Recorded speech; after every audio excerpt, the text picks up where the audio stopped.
السلام علیکم ورحمۃ اللہ وبرکاتہ۔ جی وعلیکم السلام ورحمۃ اللہ مفتی وبرکاتہ۔ صاحب، آپ سے میرا سوال یہ ہے کہ اب جب کہ شیطان وہاں نہیں ہے بلکہ فقط نشان ہے شیطان کا، تو اس عمل کو دوبارہ کرنے کا کیا مقصد ہے؟ جی دیکھیے، یہ بات ہمیں ذہن میں رکھنی چاہیے کہ وہ جو کنکری ہم مار رہے ہوتے ہیں، در حقیقت وہ شیطان کو نہیں مار رہے۔ حاجی تو اللہ رب العزت کے حکم پر اللہ کے مقبول بندوں کی یاد کو تازہ کر رہا ہوتا ہے۔ حضرت ابراہیم علیہ السلام کی یاد، حضرت حاجرہ علیہ السلام کی یاد اور حضرت اسماعیل علیہ السلام کی یاد، اور وہ جو یاد تازہ کی جا رہی ہے اس میں ہمارے لیے سبق ہوتا ہے ہر بار کہ شیطان آپ کو اللہ کی راہ سے ہٹانے کے لیے جب بھی کوئی وسوسہ اندازی کرے، آپ نے اس کو ٹھکرا دینا ہے اور اللہ کی رضا کے راستے کو قائم رکھنا ہے۔ یہ ہمارے لیے پیغام ہوتا ہے۔ جی، اور کوئی سوال کرنا چاہیں گے بھائی؟ السلام علیکم مفتی صاحب۔ وعلیکم السلام ورحمۃ اللہ وبرکاتہ۔ شیطان تو ایک ہی ہے، یہ بڑے شیطان اور چھوٹے شیطان سے کیا مراد ہے؟ جی بڑا دلچسپ سوال ہے، اور یہ جو جمرات کے اوپر رمی کی جاتی ہے، یہ عرف عام میں ہم اسے کہہ دیتے ہیں کہ چھوٹا شیطان، درمیانہ شیطان یا بڑا شیطان، حالانکہ وہ تو صرف اس مقام کی نشاندہی کرتے ہیں۔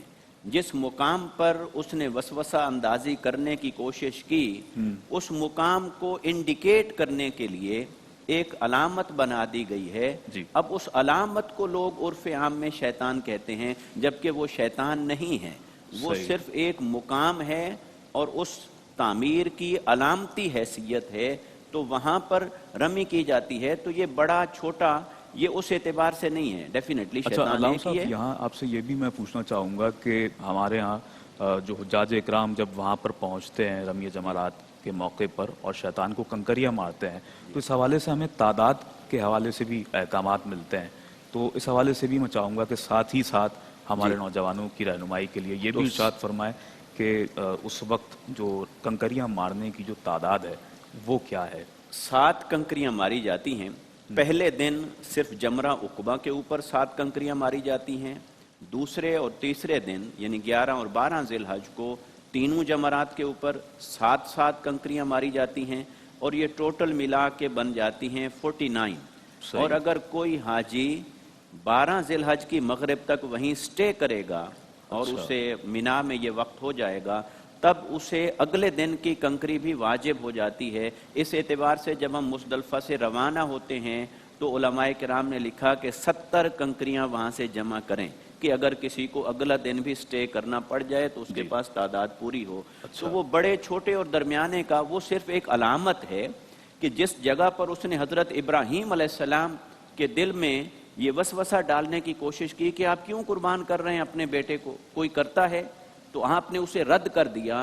تو چونکہ حضرت ابراہیم علیہ السلام کی علامت کو وہاں کے بھی جب انہوں نے کنکری ماری اس علامت کو ظاہر فرمایا، پھر حضرت حاجرہ علیہ السلام، پھر حضرت اسماعیل علیہ السلام، تو لہٰذا یہ جو عرف عام تصور ہے یہ معنویت نہیں ہے، حقیقت میں وہ علامتی عمارت ہے، اور اس کے وسوسہ کو دور کرنے کے لیے ہم ان کی یاد کو تازہ کر رہے ہوتے ہیں۔ صحیح، بہت خوبصورت گفتگو علامہ صاحب فرما رہے ہیں اس حوالے سے۔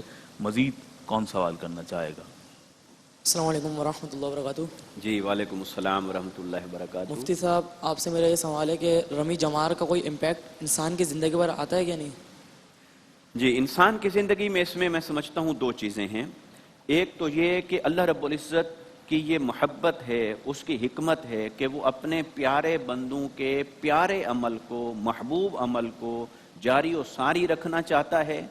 جو عمل اسے پسند ہے اس نے اسے انسانوں پر لازم کر دیا ہے، تو اپنے بندوں کی یاد کو تازہ رکھنے کے لیے یہ ایک امپیکٹ ہے جو ہماری زندگی میں آتا ہے کہ اللہ رب العزت کو اپنے بندوں سے کتنا پیار ہے، اور ان کے وہ عمل جو اللہ کی محبت میں تھے وہ کتنا محبوب ہیں۔ دوسرا امپیکٹ ہماری زندگی میں یہ آتا ہے کہ دیکھیے انہوں نے اتنی بڑی قربانی دیتے ہوئے شیطانی وسوسے کو کس طرح اپنی زندگی سے رد کر دیا۔ تو آج ہمیں بھی اللہ کی راہ میں چلتے ہوئے وسوسے جب ذہن میں آئیں، ان وسوسوں کو کیسے ہم نے رد کرنا ہے۔ تو یہ کنکری مارنا در حقیقت شیطانی وسوسے کو اپنی زندگی سے دفع کرنے اور دور کرنے کی علامت ہے۔ اور ہمارے ساتھ ایک اور ساتھی موجود ہیں۔ صاحب، آپ سے میرا سوال یہ تھا کہ شیطان سے ہماری جنگ تو زندگی بھر جاری رہے گی، لیکن اس خاص موقع پر، حج کے موقع پر، اس سے اظہار کی کیا وجہ ہو سکتی ہے؟ جی بہت اچھا سوال ہے۔ یقیناً یہ جو پوری زندگی ہے انسان کی، یہ نیکی اور بدی کے درمیان ایک جنگ ہے، خیر اور شر کے درمیان ایک کشمکش ہے۔ لہٰذا ہم نے اس خیر اور نیکی کی راہ پر چلنا ہے اور ہمیشہ شر کو، بدی کو، برائی کو دور کرنا ہے، مٹانا ہے، اپنی زندگی سے نکالنا ہے۔ تو یہ جو اس موقع پر یہ شیطان سے تو یقیناً ہر مسلمان کی ایک جنگ ہے، نفس کے ساتھ بھی جنگ ہے، لیکن اس موقع کے اوپر، حج کے موقع کے اوپر ہمیں تذکیر کروائی جا رہی ہے، ہمیں یاد دلایا جا رہا ہے۔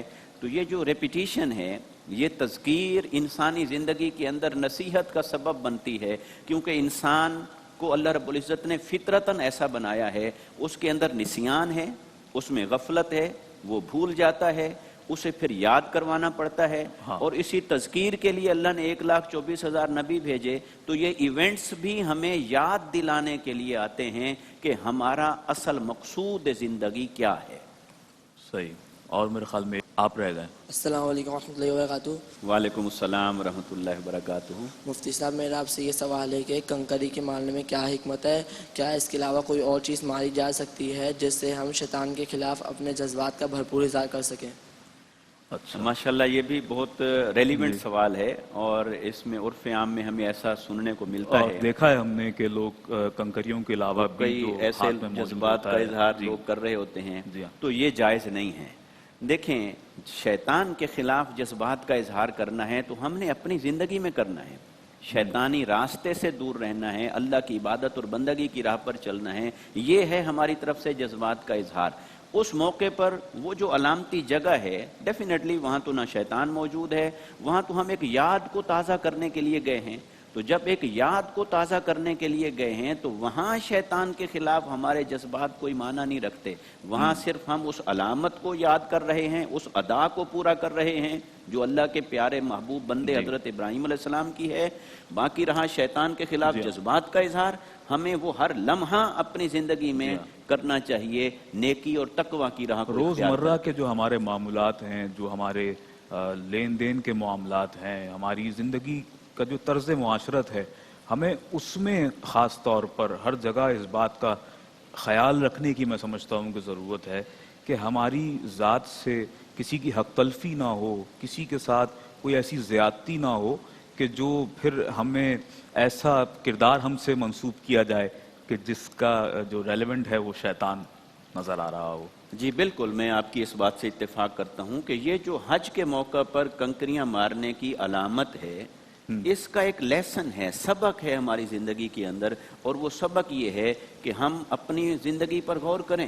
کہیں ایسا تو نہیں کہ وہاں تو ہم نے کنکریاں ماری، اظہار بیزاری کر لیا، لیکن ہماری زندگی میں اگر جھوٹ ہے، بددیانتی ہے، رزق حرام ہے، ہمسائے پر ظلم ہے، رشتہ داروں کے حقوق کی عدم ادائیگی ہے، یا اپنے فرائض میں غفلت ہے، اور اس طرح کے کئی شیطانی اخلاق اور شیطانی اعمال ہماری زندگی کے اندر ہم انہیں ایکسیپٹ کیے ہوئے ہیں، اور پھر وہاں جا کر علامتی طور پر وہ کر رہے ہیں، وہ علامت تو ادا ہو جائے گی، واجب ادا ہو جائے گا، لیکن مقصود یہ ہے کہ اپنی زندگی کے ہر عمل سے، فعل سے اور اخلاق سے ہم شیطانی عمل کو نکالیں اور اللہ کی رضا کے راستے پر چل کر اللہ سے اظہار محبت کریں۔ واہ، بہت ہی خوبصورت گفتگو فرمائی علامہ صاحب نے اس حوالے سے، اور ہمارے ذہن جدید کے نمائندگان، ہمارے نوجوان ساتھی آج اس نشست میں ہمارے ساتھ تشریف فرما رہے کہ جنہوں نے اپنے سوالات کے ذریعے اپنے ذہنوں کی تشفی کی یقیناً، اور وہ ناظرین جو کہ اس وقت ہمیں